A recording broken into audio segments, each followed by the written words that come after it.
What's up, guys? Mike McNuggets here with Adam the Bull, Jeff Lloyd joining us, and G. Bush. Jeff hasn't figured out how to do his camera the right way yet. Momentarily, no, we're going to get Jeff to switch that in 1 second as he puts his AirPods in. It's an easy fix. We got you guys. Yeah. The Browns are at the 2-minute warning. They are about to secure a win here, barring a catastrophic collapse in the end in Deshaun Watson's Michael, you know debut. this fan base all too well. And Jeff Bull, it certainly hasn't been pretty. It's been horrendous offensively, but Bull, I'll start with you. What'd you think of Deshaun Watson? That's the talk of the town right now. I mean, it was awful today. I was saying there'd be some rust. I didn't think it'd be this bad. I mean, some of the guys, G and I don't know, maybe Tyvis were saying they didn't expect much rust. Well, clearly there's been. Let's hope it's just rust because he was horrendous in this game. I have zero concern because it's the first time he's played in 2 years. But he was terrible. What can you say? I mean, what else is there to say about how he played? The defense played really well. I can't get that excited about it. We thought they'd play well. The Texans are, an extremely bad team, and the special, and the nice return for a touchdown by Donovan Peoples-Jones. But the offense struggled. I didn't think it would struggle this much. It struggled, and Deshaun Watson played very poorly. But I guess we shouldn't be that shocked considering how long it's been since he played. Jeff, you saw from Deshaun things you wanted to see, and the difference between Deshaun and Jacoby Brissett. A lot faster tempo, just a lot faster playing speed. We have talked about this for the weeks with Jacoby Brissett. Granted, rust, yeah. I mean, balls 5 yards short, some red hot chili peppers, that type of thing. I think we thought maybe we'd see a little bit better than we saw. A couple of nice completions. Donovan Peoples-Jones, 27 yards, some key completions to Amari Cooper, certainly impressive. And then I think a little bit more running than maybe, Garrett and I, we had talked about this week, a little bit more than we actually anticipated as far as physically running the ball from Deshaun Watson. But you got a spirited effort today, and, nobody's going to sit here and say, that the defense has been dogging it, but like all of a sudden now defense, special teams, you get a punt return, you get 2 defensive touchdowns. Tony Fields plays out of his mind. Some crazy things here, but this are games that you're supposed to win when you have a guy like this. There could be like scenarios like this down the road 4 or 5 years where Deshaun Watson does have a great game, but you think you have a good team and everything else is going to, play around it. A lot of work to be done. There's no question. I mean, is he ready for Cincinnati? We'll find out. Do I think he's ready? Probably not. But, you got to win. The good teams win games where, their stars don't necessarily do what stars do. Of course, Paul. G. Bush, what's up, brother? Hey, man, what's up, man? How y'all doing? G. Bush, y'all you look good? like you just woke up. Are you all right? And I'm good. What you mean? I just woke up. What you mean? You had like a stunned look on your face, like you've been comatose. No, It ain't looks nobody. the Browns offense put him to sleep is what happened. Oh, we got the first super chat of the day. Mhm. Spony. The D showed up, carried this game. G. Bush, the D certainly showed up. Deshaun Watson, though. Let's start with your first impressions at number 4. Well, first of all, let's get this out the way. You got you a dub today. And I want y'all to understand what it is about the Kool-Aid. The Kool-Aid is a little different. See, what y'all don't understand is when you drink the Kool-Aid, sometimes the Kool-Aid hits you later. The Kool-Aid don't hit you. Kool-Aid, it's time release. You don't just take the Kool-Aid and be like, oh my gosh, I'm having a great. Nah, the Kool-Aid works a little slower, people. What did you get today? Here's how you know it's the Kool-Aid man. He's ready to go. When the last time you seen him take a kick to the crib, a punt, besides your name being Josh Cribbs or Travis Benjamin? You ain't seen it. When the last time you seen the Browns get a scoop and score, a fumble recovery to the crib? Can't remember the last time. When is the last time you seen the Cleveland Browns get a pick 6 to the crib? I can't. I don't know. And when the last time you seen them strip somebody on special teams on a kickoff or a punt return? See, the Kool-Aid doesn't. Browns did have a pick 6 last year in the Bengals game. Denzel Ward, 99. Yeah, but when did you see all of those in one game? Yeah, but the defense played well. We know the Texans' offense is abysmal. I mean, all-time bad, though. Hey, listen, I can't give you. Listen, here's what I'm gonna do. If I get a check for that game, it didn't say St. Ed's, it didn't say Medina, it didn't say Menor, and it didn't say Lubbock, Texas. All that matters is win. All that matters is win. Watson was terrible. You didn't think there'd be much rust. There was a lot of rust there. Well, here's the thing. You go right here too. There was rust. Yeah, I'm not no hater, and I thought the game plan wasn't great. I didn't think the game plan was great. What's wrong with the game plan? What'd you say? Kept throwing the ball on the ground. Well, you gotta think about it like this too, Bull. Yeah. The running game didn't get off the bat either. No, running game wasn't great either. Running game wasn't great. They didn't get downhill on a lot of runs. I don't know how I feel about the shotgun zone run thing. I hate it. I hate it. I don't know where that came from. I mean, I seen him run it a couple times. But here's the thing, fellas. It's going to take you a little bit of time for Kevin Stefanski to figure out what he wanted to do. It's going to take Deshaun Watson some time to figure out where his playmakers are, his mechanics, and Jeff said this all week. Speed of the game. It's just a lot of the stuff with speed of the game. It just seemed like the pocket closed on him a little quicker than he thought. He was a little frazzled in the beginning. I thought he saw some phantom petra a little bit. I think he needed to work on sliding in the pocket, keeping his feet and his eyes downfield. And I think usually, generally speaking, that slows down from week 1 to week 2. But at the end of the day, I will say this, there's some throws where he looked like he was mechanically off, but I will also say this. I'm looking at this game. We got Baltimore, right? Cincinnati. So you got Cincinnati. You got Cincinnati coming up. Baltimore ended up winning even without Lamar. They pulled it off at the end. And here's what we're saying. We don't know how good LeBron Jackson is looking, but if they want to play better, if they want to get to the 6-0, they're gonna have to play much better to even go down there and compete with the Bengals. So they got a lot of stuff to clean up, but we'll take this win and go 1-0, and now we got to go 5-0. Couple super chats here. I'll give you my 2 cents. Jay Boyer says, needed this one. Go Browns, and Spoonie's back. I ain't I started. Drinking the Kool-Aid. LOL. I'm just enjoying the win. He's not drinking the Kool-Aid yet. He's just enjoying the win. That's fine. So, gotta keep in mind, some of these guys are overseas, so the way they type is probably different than what we see. Gotcha. Well, Spoonie's one of our favorites. He chimes in all the time. We appreciate you guys. Couple thoughts here. The Texans are historically bad. I'm talking bad. Yeah. Offensively, they are as a trophy. They're not trying to be good. They're not trying to be good. This is 2017. Yeah, this is 2017. They did play the Browns. It's like the Browns 0-16. The defense played pretty well. I mean, their defense played well. They did. Offensively, they were terrible. And I'll tell you, man, that Damian Pierce is a heck of a player. I've seen him a couple of times. He's a good player. It's still an issue. Pierce was running all over. It's terrible. Guys. But the thing with Watson that was maybe the most encouraging and also the least encouraging long-term for the Browns was Watson did a halfway decent job evading pressure in the pocket. You kind of alluded to that. He stepped around, he moved. But what's up with the offensive line? Because the last couple of weeks, playing well. They have not played up to par where we expected them to be. That was the strength of the team early on. And I know they've been banged up a little bit. I know they've been hurt. They got Haagen-Dazs at center. Pochich going out has been a massive loss. Teller had a couple false starts today. But I'll be curious to see. He's not playing well, Wyatt Teller. He had the injury. He has not played well since coming back. He's playing on one. He playing on one leg. Wyatt Teller, he looks hurt, and you saw Wills get burned a couple times, and Conklin too. I'm gonna use a term from G. Bush's tweet. He got dog walked at one point. Yeah. Oh yeah. So the offensive line was a little worrisome because they haven't been able to run the ball nearly as efficiently as they had recently. And with Watson still finding his footing and getting in a rhythm with these receivers, when he had time and he was able to plant and deliver, he threw a couple of nice strikes. Anytime he wasn't on rhythm, we saw the low passes off target. And it's going to come on the offensive line with pretty good fronts coming up the next couple of weeks to give us some protection. And by the way, I'll tell you who had a nice little game. Hey, shout out to Kareem Hunt. I thought he ran the ball very well today. Very well. I thought he had some strong runs. I started to see him get downhill a little more.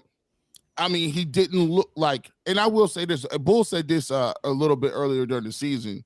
It does look like he's lost a little bit of burst. Like he's gotten, he was still getting there. He still was running hard, but he's lost a little bit of that burst. But I thought he played his best game in a long time. Kareem Hunt did, though. Real quick, let me read this super chat, Jeff. I'll start with you. We alluded to it, but from Preston. Was this all rust from Watson, or did Kevin Stefanski's game plan, play calling, holding him back? I'll go real quick. It was rust. I don't think play calling had anything to do with it. Yeah, he threw 16 balls in the dirt. He had a bad game. Bull, you're absolutely right. Yeah. And here's the simplicity of it. Yeah. Go do something you haven't done in 2 years. Yeah, exactly. Go rake your leaves, clean your deck, whatever. Like, you have a theory, you have a method about how you do things. Like, I put out a tweet, early in the game today about, him being rusty. It was. Jeff rose up. Did Jeff freeze for you guys? Past Jedrick Wills. Oh. Jerry Hughes blew past Jedrick Wills. He should have known that. Like, he reacted off of that was like second chili pepper he threw. But, like, it's huge. Jerry Hughes been doing this for a long time. He is a certified player in this league. He's the only guy in the Houston Texans defense you should be concerned about. Like, that was where it was rust. It was like, oh, wow. Like, you get back in there, it's just like, I mean, I don't know how to equate it because I've never been, but like being married for 20 years and all of a sudden being single again and trying to figure out how you communicate with people, meet girls, this, that, and the other thing. Go for a run. The easiest way to do it is if you haven't ran in 2 weeks or 2 years, just go for a jog around the block. Go run half a mile. Tell me how your knees feel. Yeah, and then get to your mailbox and come on back. Here's what I would say, guys. Deshaun Watson was terrible today. There's no debating it. He was terrible. But we should have expected more rust than we did. Myself included, and I didn't think, I thought there'd be some rust more than other people, but there was a lot of rust. I have zero, not 1%, not 2%. I have 0% concern long-term for Deshaun Watson. He hasn't played in 2 years. We underrated the rust factor. You can't get, it's not practice, and the 6-8 snaps, whatever he took in the preseason, is not a substitute for a real NFL game, not throwing the fact that the Browns' offensive line is playing poorly right now, and it led to what happened today. They won. That's all that matters in the short term. I think we're going to continue to see some rust. I think Watson will play much better next week, but I still think there'll be some moments of rust, right? And it's not just rust. There's got to be I bet there were times out there today where he was probably anxious. First of all, the crowd was a non-factor. We thought it'd be a factor. It wasn't. But there had to be times he was anxious or trying to do too much because he hasn't played so long, and he's trying to prove a point, right? He wants to stick it at everybody that's been giving him crap, and he probably got over-anxious in the game. And he's going to have moments like that, and he's going to have moments with rust, and he's not going to be the guy. I don't think he's going to be the guy we saw in Houston that was great consistently until next year. Now, maybe it'll happen some point this year. I think we'll see it at times this year, but I don't think we'll get that consistent greatness until next year. That's my guess. So I don't know what you guys think. G. Bush, how long do you think it'll take Watson to fully shake off the rust? Are we looking at a whole – I mean, because you were the one that kind of came into this thinking he might look good off the bat, and he certainly didn't today. It's a couple games, bro. One, 2 games. You got to think about it like this. The thing that you get is that you can't simulate is the speed of the game. You got to think about it. Everybody else been playing, and they in mid-season form. Everybody didn't have buys. So they you used to getting to a point where you running around and you just you know the speed of the game, right? But that's just for like offensive linemen. I've only played defensive line. It even goes fast for guys up front. But you also have to look at it like this. He's making all the calls. He has to make all of the checks. He got to make all of the reads. And then obviously some of those things hit you kind of fast and it's like boom. But let's be clear. I mean, I don't understand what Cat's talking about. There shouldn't be no angst in nobody's voice. It shouldn't be none of that. The reason, and this is the reason why. Who's got angst? No, I'm talking about it's a lot of people. Not y'all. I'm talking about just a lot of people. Oh yeah, those people are crazy. Yeah. But here's what y'all here's what y'all gotta get. You can't have it both ways. Like for so many weeks, Jacoby Brissett played all right? He played very well, top 10 level. But your special teams and your defense was trash, and you lost those games. So you killed him for it, right? But now you're like, oh, well, it's Deshaun Watson. You want him to throw for 350, right? Well, now he didn't play very well. It's his first game, and the defense did something they ain't done all year. The special teams did something they didn't do all year, and they made plays. They made plays. They got turnovers. They put the ball in the board. Oh, by the way, your field goal kicker didn't miss any field goals. So it's complimentary football, people. It's not gonna be all the time 100-0. But as long as you get to work on some of your things, and then you get to go to another week. Next week is a different week with a new set of goals and everything else. And might I add this? You got a bunch of players that's on the defense, special teams, as well as the coaching staff feeling very good about the things that they've cleaned up over the first half of the season. So it's all about team play, bro. By the way, this is I don't know if you guys realize this. This is the first time the Browns have won consecutive games since week 4 of last year. Yep. Forget all season. Since week 4 of last year, remember, they lost their first game last year, then they won 3 in a row. And then the final 13 games, they never won back-to-back. And then until this week, they hadn't won back-to-back this year. So they had gone like 25, I think it was 26 games without consecutive wins until today. So, yeah, you're right, G. In the end, all that matters. We know that long-term this season, that long-term period, Deshaun Watson's going to have to play a million times better for the Browns to be a good team. We assume he will. I think we're all on the same page on that. But for one game, one day, this is the NFL. This is not college football. Just win. That's all that matters. We got 2 super chats real quick. Jay says we're going to need 44 down the stretch. Yeah, Taki got hurt. Waiting on an update from him. He did play pretty well today for the Browns. And this is from James B. He says DPJ is the best Barry pick so far, better than Emerson. Offensive line playing soft. I don't know if I'd go that far, but we got those 2. Let's grade Deshaun Watson real quick on his performance today. His first one in a Browns uniform. I'll start. I give him a D. I thought it was bad. I thought it was really, really bad. And obviously a lot of room to grow. And I have, just like Bull said, every expectation that he'll be back to his elite form in a couple of weeks. But I thought today was really bad. Rust, call it what you want. But the interception he threw in the red zone was a bad read. I think that's just being away from the game for so long. So I'd give him a D. What about you, Bull? Am I grading it on a curve? Should I factor in he hasn't played in 2 years, or just today? Just based on then today. He's an F. I mean, you can't really play any worse than he did. Again, even as bad as he played, there were moments where I'm like, ooh, this guy's going to be so good.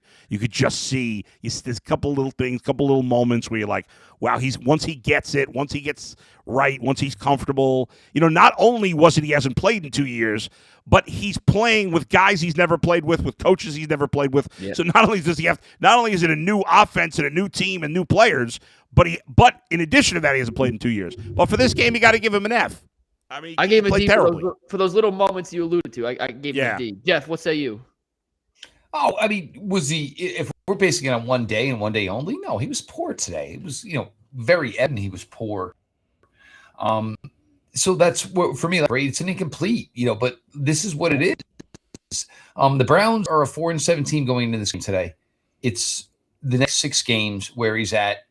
Maybe it's a fortunate situation for them. As much as it sucks for all of us, that they're 4-7, they get to really try this out and get it going and have a nice run for him to get acclimated with a lot of these guys. It's going to get better. Stop. This is Deshaun Watson. This is probably going to be one of the worst starts we've ever seen from Deshaun Watson. And one thing we'll say is Jalen Petrie was a fantastic draft choice by the Houston Texans. The reason he is, and Mike, I know your Texas college football. Jalen Petrie knows how to play the game. And, was that maybe a rookie who was, light years ahead of a veteran in this league? Sure. But, Deshaun wants to go back one day and get Jalen Petrie back. G. Bush. Man, if you want to get truthful, you can go two routes. I mean, I wouldn't be mad if you said he got like a D+, but I'll say C-. And the reason he gets a C- is this. First of all, I'm just happy he didn't get hurt, to be truthful. Like, there's for real, I'm going to be honest with you. Like, somebody's supposed to be playing and you running and accelerating and trying to run from people and do stuff like that. I'm cool. You just didn't get hurt. Second of all, why I give him a C-, they talked about the playbook being limited. They're like, look, we ain't going to run too much. We're going to run a couple things. We're going to get your feet wet. You get up there, take a snap, and make me throw some slants, do some stuff like that. Not too many all rules or anything. I thought he had a couple bad plays where, to me, the mechanic stuff and being rusty about placement and accuracy, that comes with times and just repetition. So he'll get that together. I thought he had one bad read in the end zone when he threw the interception because he got fooled by that by the safety there. And I thought that was a good play by the rookie, but he got fooled on that one. And then there were some times in the pocket where I felt like the normal Deshaun Watson moves, keeps his eyes downfield and kind of can feel the trash around his ankles and legs a little better. But again, that comes with time and playing and doing things. Like I give him a C minus. I wouldn't be mad if somebody said D plus, but at the end of the day, I did see some stuff on the read option stuff I liked. I saw him zip it in there a couple of times to Amari Cooper. I thought that was pretty cool. And overall, he got out of there and didn't get hurt. So we'll live to fight another day and put some stuff in. But like I said, they got to play much, much, much better if they want to beat the Cincinnati Bengals, who are coming into a big time game against the Kansas City Chiefs. G. Bush, I'll start with you on this one, then we'll talk about the defense. But last thing on Watson, you've been drinking and selling and giving out as many free cups of that 6-0 Kool-Aid as possible around Cleveland. Still in. What you saw today, has that changed your outlook, your 44% outlook on the 6-0 stretch? No, it's even more encouraging. You know why? The Kool-Aid is alive and well because, look, tell me games like this where your quarterback would have played before and you would have took an L and got beat by a bunch too. Now, granted, Texans ain't that bad, but here's what I will tell you. Texans ain't that bad? I said the Texans, excuse me, they're not that good. Excuse me. Okay. Yeah, that was a Freudian slip. They're trash. But here's the thing. The Browns actually did some things that you look and say, okay, well, when did y'all start doing that? When you start seeing your other pieces and parts of your organization doing something, when you see the special teams, I think you start to see people saying, I need to affect the game in a different place. Right now, we're not talking about Donovan Peoples-Jones enough because he's affecting the game in a different way. Like, you need guys to elevate what they're doing, right? And I think Deshaun Watson coming back, it holds people accountable. It holds people like Myles Garrett accountable. You think if Deshaun Watson went there, his arm is hurt, but he's like, nope, I can't come out the game like that. You get Tony Fields, who had a couple plays today. He played horrible last week. He's showing improvement. Yep. So for me, when you can win games doing other things besides having your offense outscore somebody, that is starting to get to a point where now I can say we really trying to play complementary football like other teams. The punter had a crazy. You talk about A+, punting inside the 20, angling, he kicking the ball off, and every single time they're making the Texans do what? They making the Texans play within the 5-yard radius of their own end zone. You end up getting a turnover because of that. It all works itself out in the wash. Next week, they'll be better, and Njoku will be back, and the Kool-Aid still rolls on. Hey, from Spoonie real quick, he says, on a side note, I'm more than happy to support this show. Love you guys. Spoonie, we love you too. Jeff, I don't know where you were on the 6-0 Kool-Aid entering today, but what you saw from Watson and the rest of the team, has it changed how you feel on their outlook of potentially running the table? I think what you saw today was, maybe everybody's a little more buyed in. Like when you talk about a 4-7 team coming out and getting, 3 defensive / special teams touchdowns, Tony Fields, and somebody mentioned earlier here in the in the comments about Taki. Well, guess what? Taki's out. It's probably gonna be more Tony Fields. He's playing more than Deion Jones right now. G. Bush knows. Threw the daughter to work for Lockdown Brown. She made up the Kool-Aid packet for the 6-0. Look, this team right now, they feel good about themselves. They know what the long term and the future is. It's obviously difficult for us in the content business that it is, another 5 games. We have no idea how this is going to work out. Lamar Jackson, who knows what's going on there with the Baltimore Ravens, as far as the injury. Yeah, Russell Wilson and the Broncos. And there's apparently a new Russell Wilson podcast coming out right now, which could not have dropped at a worse time. Like, could you imagine trying to promote something right now where you're talking about things outside of football when you are getting paid what Russell Wilson is and not getting anything done? But you like where this team is headed. You like the way this team is built right now. Does it give maybe a little bit more within the locker room that, hey, it's Deshaun Watson? I mean, look, the money is the key to all these guys here. They know what he's making. They know what the expectations are when you make that type of money, and you just want to try to put a little bit better version of yourself out on the field each and every day. I think we kind of saw that with Donovan Peoples-Jones today, the punt return, and you see a guy who found his confidence with being a wide receiver, and now all of a sudden he's able to, contribute in other avenues. look, there's a lot of talent here. We all knew this. Is this sustainable? Is it going to continue? None of us, can read the tea leaves as far as that. But we want to see the way it all works out because I think there's a lot of guys in that room that look at each other eye in the eye and respect them. And the thing is putting it all together and, making it a continuing success each and every week. Bull? Mike, I don't think, I mean, we all know the Browns winning 7 in a row is a long shot, less than a 5% chance of the reality of that. Gee, he's killing a dream. He's killing a dream, G. I mean, we could all want it to happen. Teams don't win 7 in a row. The Browns haven't won 7 in a row, and I don't even know how long, but teams in general don't win 7 in a row. Ryder put it out. It was like early 80s or something. Yeah. Yeah, I mean, the odds of them doing it are very slim. Nothing today changed my mind. I mean, if anything, it went the wrong way because the offense was so bad today. I mean, the defense played well, and Donovan Peoples-Jones, who I love, it did a great job, but I can't, the Texans are so bad. I can't read that much. I got to see how they play the next 2 weeks. Yeah, if they beat the Bengals again, then it's a more realistic conversation. But the Browns have given us no reason to believe they can win 7 straight games to end the season. It's just not.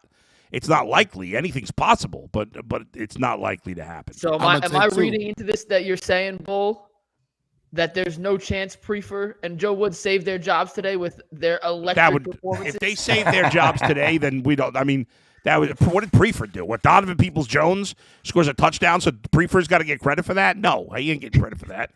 He just made that play happen. Hey, I will say this. I always listen. Every single week is a different week. If you would ask them, are they going to beat the Buccaneers? No, because it's Tom Brady. They won. Are you going to be, obviously, you chalk one up for the Texans? Okay, well, you chalk it up. I'm going to take that one, too. Now we go play the Cincinnati Bengals. Here's the thing. Hey, you know what you got to do. And here's what I've noticed, right? They wasn't getting them plays before this week. Why all of a sudden this week? You can say that it's just the Bengals and it's terrible, but there is something to be said for people who are now stepping their game up and saying, we are starting to believe, we are starting to get guys' momentum behind us. And guess what? If you believe Deshaun Watson is going to play that horrible of a game again, hey, that's on you. But I guarantee he won't play that bad. If you think the run game is going to be that bad, I guarantee it won't be that bad. So even if you do get the offense that you want and it's half as good as that is, and even if the defense and special teams come down to the medium and they just still play really good field position, that leaves the Browns right where they are in the game.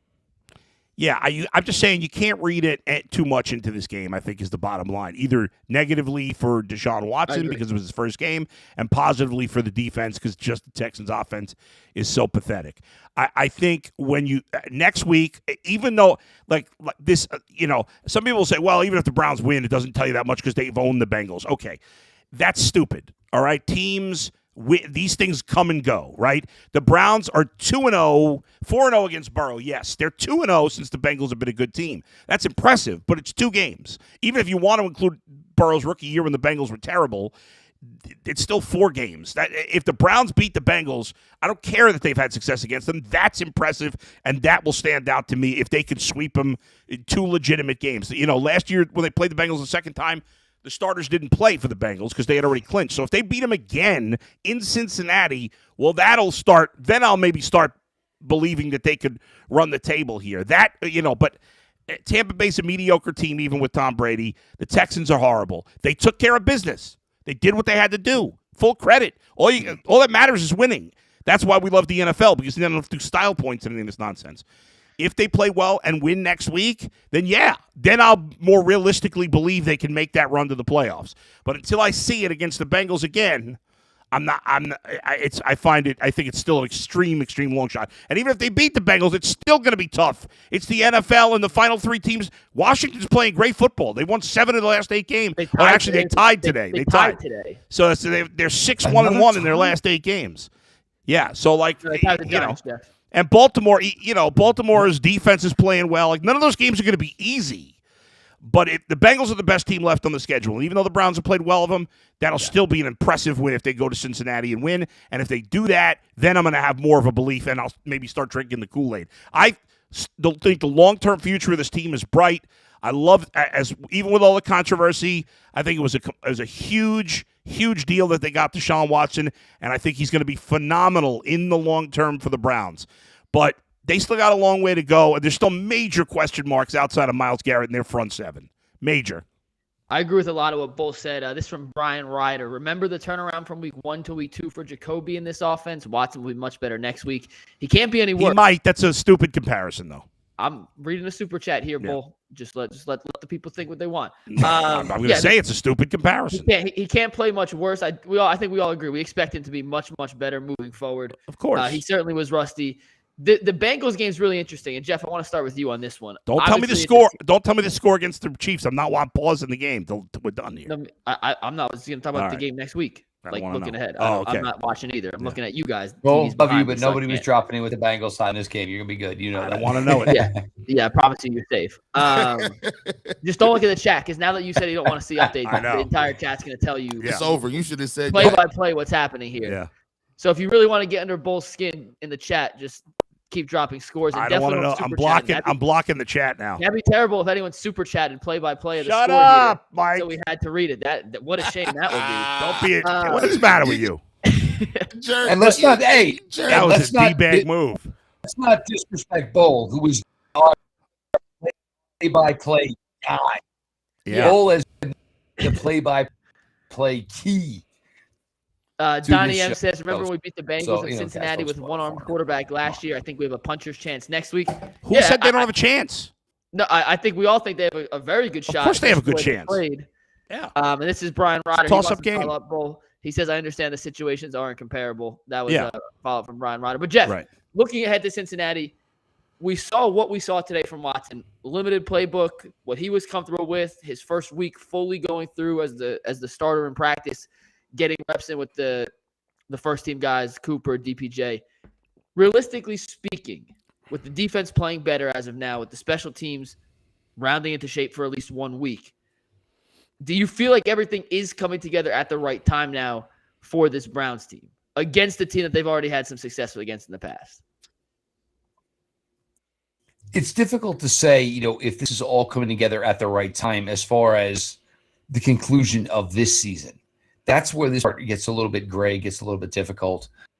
You just want to go out there, put your best effort in week, week out. This defense, as well, is going to be drastically different when we did again in 2023. And look, we didn't see enough today of Deshaun Watson to know where we're at yet, and to think he's going to come out next week, light it up. Look, there were plays left on the field today. We've all talked about it. Bull, G, Mike, you, me, a lot of red hot chili peppers, balls 5-6 yards short. I think you saw today, though, it's big.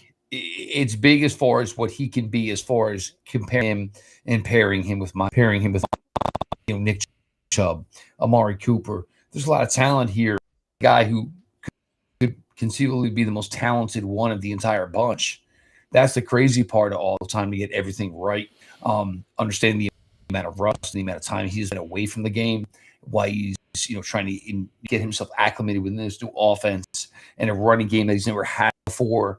All things that are going to take some time. We get it. We truly do. But this team, this is it. This is what we're looking for the next couple of years, because you can't really rebound and just go spend $150 million in free agency. You don't have first-round picks. There's going to be a has to all work. I think it's true going to. It's just going to take a little time to balance it all out as far as what plays right, what, cohesion-wise, as far as what he and Amari Cooper can do. We didn't have David Njoku today. That's something else to keep in mind. Donovan Peoples-Jones, Nick Chubb, and the way this all works. But quickly and shortly, just how much talent he has, how fast he sees the game, how fast he anticipates what's going on. It's going to be something that takes, obviously probably the rest of 2022. Who knows the way it works. But, come 2023, when they can figure out what works, tweak what to something. There's just no question about it. It's going to be something special for this franchise. And I'll keep telling y'all, and G. Bush knows, this is going to be the best era for this franchise ever. Yeah, man. Look, man. Look, I try to explain this and give you this perspective. There's a difference perspective between what we see on the outside and what the players perceive and see. For a teammate and for guys inside, they see a team that just was 3-7. And when you talk about 3-7, they could have had their whole season up out of here. They win one game in overtime. That builds some confidence. They come on the road, and I'm going to tell you like this. Anytime you got your starting running back and your backup running back on the sideline come fourth quarter, they taking that. That means you've handily handed them a defeat, and the game was never in question. So when you look at it from a perspective of Deshaun Watson didn't play well, you still got 75% of the team that felt they played well. So now you can build upon that, right? You build upon that. You go into next week with even more confidence. And so now they're saying, guys, look, every week is a playoff game for us. Every single week is a playoff game for us because we can't afford to lose. So when you say drinking the Kool-Aid, nobody said drinking the Kool-Aid would be easy. If you think about where that phrase came from, you got to go back to Jonestown. And that was forceful Kool-Aid drinking, right? So the Kool-Aid don't solve everything, but the Kool-Aid stands for hope and it stands for progress. Well, except in the Jonestown case, it stood for death. Yes. Especially when he kept telling them the spaceship was coming to get him, and that spaceship never got him. So for me, I look at it like this: the hope is, and they'll go into the locker room, and Deshaun Watson will probably stand up in front of the team and say, "Guys, thank you for carrying me. Yes. I promise I'll be better. You guys help me down." And you know what that builds? That builds another layer of that credibility, like saying, "Hey, look, we're gonna pick each other up." Because if you think about it, there's gonna be games, and I guarantee you, there's gonna be a game or two where in this last 6 where Deshaun Watson is gonna play lights out, or he's gonna play very well, and they're gonna need Jadeveon Clowney, Myles Garrett, or somebody on the defense to make a play. Right now, they have reference saying, "Guys, we've made plays before, and we're trending in the right direction." So that's all you want. That's all you want, and that's all you can ask for. And every single week is a playoff game. Donnie M says Bengals are losing right now, 45-7. Haha, just kidding, buddy. Donnie, we appreciate it. As always, G. Bush, one thing I took out of today's game that I thought was pretty cool was it was different guys making plays today. It wasn't the same guys that we see on a weekly basis for the Browns. It was a Tony Fields. It was, how about John Johnson making the interception on the first play of the game? That's how you knew the game was over from the get-go. That was the luckiest of all time. And just bounced really into his hands. You saw offensively, Donovan Peoples-Jones have it wasn't even offensive points. It's special teams points. Yeah, special teams points. And I think that's promising for the Browns that you see some of these ancillary secondary guys. It wasn't Chubb. It wasn't Cooper. It wasn't Myles Garrett. It was these extra guys that are coming in and making plays. So when Watson does get back to his peak form, you expect him to elevate the A-listers. But now the B and C listers are going to take a half step up, and they go from C's to C pluses, B's to B pluses. And that raises the overall level of talent on this team. And they're going to be a tough out. Whether they go 5-0 the rest of the way, I'm not sure. But they're going to be a tough out for anyone they play just based on the pure amount of talent they have playing at a pretty high level right now. And you want them to be scrappy. Like, this is like when each week, I guarantee they're going to the room saying, "Guys, it's a playoff game." If this was a playoff game, ask yourself this question. If this was a playoff game and the Cleveland Browns were playing a team and they advanced, would you have took it? Of course he would. You take that and keep it moving. You'd be like, "Let's go." Well, every single game, if the Browns lose, chalk it up. We only playing for stats the rest of the year. So that's why I watch these games so intently, because for all intents and purposes, if you do lose, chalk it up. We're going to be doing the post-game show, and we'll be talking about what we could get. We could get a guard or a D tackle next year in the draft. So as long as they can keep this thing moving, I think everybody understands that it's not going to be a perfect. Like, you're not going to. I mean, is it likely for them to win all these games? No, it's not likely. But there's a recipe that they can play to get there, and all of these games are winnable. So in every locker room, you never tell yourself you're not going to win a game. And every single week they go out there. Now, next week is the game where if they win, I guarantee the Kool-Aid starts looking a little colder. It's going to be a whole different story. Like a whole other ball game. I mean, you thought I would be on top of the table. And don't let Lamar Jackson be hurt for a couple weeks. Then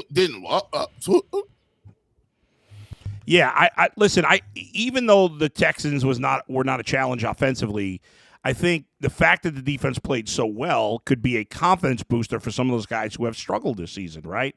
I mean, you mentioned Tony Fields. I mean, he's done nothing in his whole career, and he had a big day. So maybe it gives him some confidence. There were some, you talked about John Johnson, Greg Newsome, who's had a rough season. Made a nice play. I should have had a pick on that diving. Well, not to cut you off. I didn't I didn't realize this till today. Newsome has not had an interception in his career yet. He was still looking for number one. Yeah. Nah, he ain't got no picks. No, he should have had that. Nope. But what are you going to do? It didn't matter. I just didn't know that. Yeah, no, but so hopefully it builds some confidence. We know there's the Browns got a ton of talent on offense. They got a lot of talent in the secondary. They don't have a lot of talent up front on the defense. That's going to be addressed. So that'll still be a concern for me the rest of the year. But maybe a performance like this from some of those guys helps build some confidence going forward this season. Jeff? There's work to be done. There's no question about it. There's a lot of talent here. And it's funny because we all love Martin Emerson. Martin Emerson doesn't have an interception either the season. They got turnovers. They played well on special teams today. All of us, this was all about Deshaun Watson. We saw that, is going to enhance our thoughts, I guess, because we're going to have to see.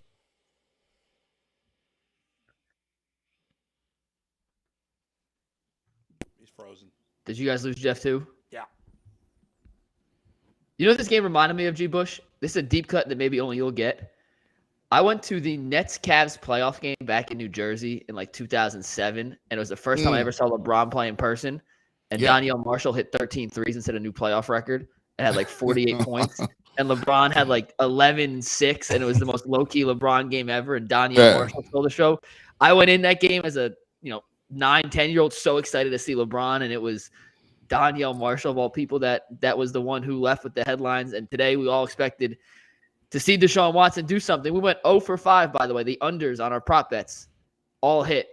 Not a single overhit in the Deshaun Watson prop bets. Did not. Oh, yeah, on the Deshaun Watson props. Yeah. Deshaun Watson prop bets. All the unders hit. So it felt like that. That's how I kind of feel leaving this. But I'll end this with this, and we'll go around the horn and we'll wrap up. We've said it before. I'll say it. I am above the moon optimistic that this is not the Deshaun Watson we're going to see the rest of the season. He may not be the Deshaun Watson of 2020 next Sunday or in 2 Sundays, but by the end of the year, I think we're going to see the best quarterback the Browns have ever had in franchise history since they came back to Cleveland in 1999. I have zero doubt in my mind that he's going to get back. It's not really that bold a prediction. I'm just saying, I have zero doubt. It's a 0.0% chance in my mind. You should be writing for CBS. I saw some guy on CBS Sports pick 5 bold predictions this week, and one of the 5 were bold. You want to hear a bold prediction? Yeah. A real bold. He throws more touchdown passes next week than he did this week. Book it. Lock it. They're bold. Very bold. Bold. Bold. My final thought was, obviously, Deshaun Watson looked rusty. He looked terrible. He had a bad day. I'm with you. I'm in the total confidence that he's going to be great in the long run. But the rest of the team picked him up, which they needed to, and they took care of business. It wasn't pretty, but they got the job done. And in the end, that's all that matters. And we will see a better Deshaun Watson going forward. And next week's game is going to be exciting. G. Bush? Yeah, let's ratchet it up. Let's kick it up a notch. You know what I'm saying? Most coaches say your greatest leap is from week 1 to week 2 when you're playing games. That's in college, and that's when it's in the pros. So evidently, a lot of people didn't know that, but they were always looking and always playing the game to make sure that he could just get in, get out. He's not injured. He got the bullets flying. He got those hits in. He's able to get up. He got hit a few times. Knocked down. He saw a couple completions. That's all you need. Now we go into next week, and the whole game plan changes. Now you go in there and you tell your team, "Hey, look, they don't expect you to win. Just Joe Burrow and them coming off either they're coming off a win or a loss to Kansas City, a tough fought game. If you can come into that game, and it's gonna be hard fought.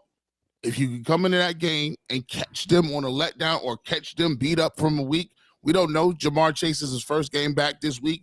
We don't know who's going to be in that game. Joe Mixon is beat up a little bit, but if you can come into that game, get out a couple scores, and make it interesting, then that's what you got to do. I think they'll take the win. Browns are now 5-7, and the goal is, if it's almost like playing basketball. You say, listen, we just trying to get it to 10 by halftime. If you can mess around and get this thing to 7-7, the Kool-Aid is definitely being drank. Jeff, before you go, just a reminder to everybody, UCS, Monday through Friday, 11 to 1. Subscribe, become a member for the exclusive overtime content. It's myself, Bull, G, J, Brad Sellers, Tyvis Powell. We got DeQuell Jackson on every week, Tim Couch. You name him, we got him. Aditi, who called this game, will be on Tuesday and Thursday. And also check out the Lockdown Browns podcast with Jeff and G. That is also Monday through Friday. I'm not sure what time that drops, but 2 o'clock, is that what Jeff said? 2 o'clock. When you all let G. Bush out the building. That's the way that works. Gotcha. True. Good point. Jeff, last point, and we're wrapping up.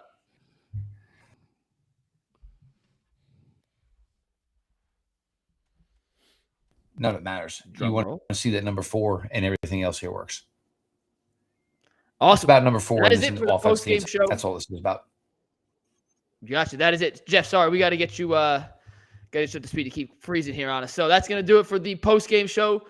We'll see y'all tomorrow. Victory Monday. Let's do it.